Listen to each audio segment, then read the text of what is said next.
Hello guys, and welcome to this new video. My name is Edgar from EG&J Consulting. If you haven't subscribed yet to our channel, I'd like to invite you to subscribe and follow us on Facebook and Instagram. Okay guys, so today I would like to talk to you about the zero conditional. Okay? First, let's understand what is a conditional. Well, a conditional, first of all, it has two parts, okay?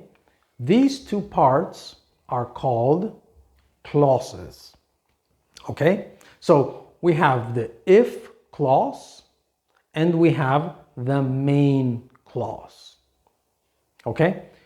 The if clause explains what is the situation or what is the condition.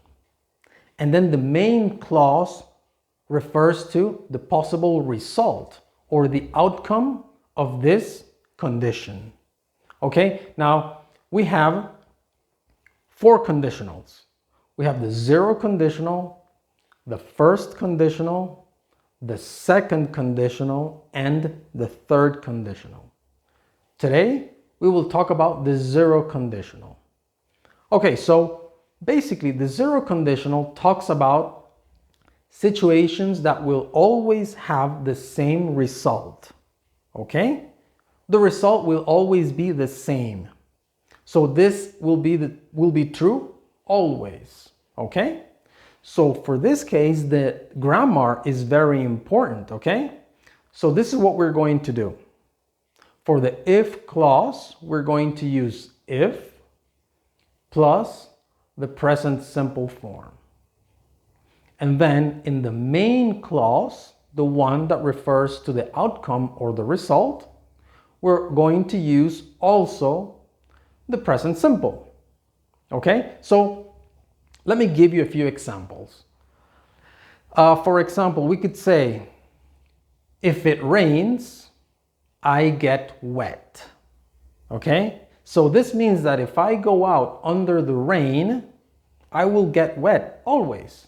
Yesterday, today, or tomorrow, right? Always. This will always be true.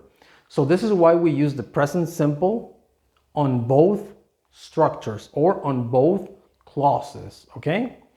If it rains, I get wet.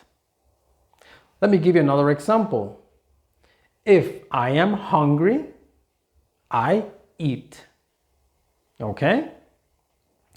Another example could be, if I feel tired, I go to sleep.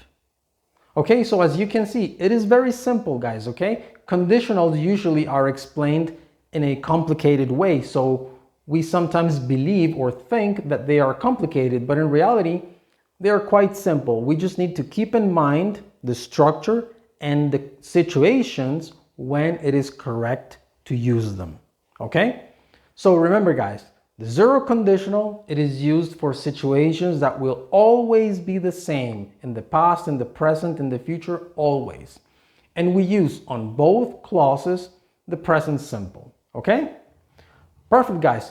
Let us know if you have any questions. Write some examples of the zero conditionals in the comments below, and I'll see you next time. Goodbye.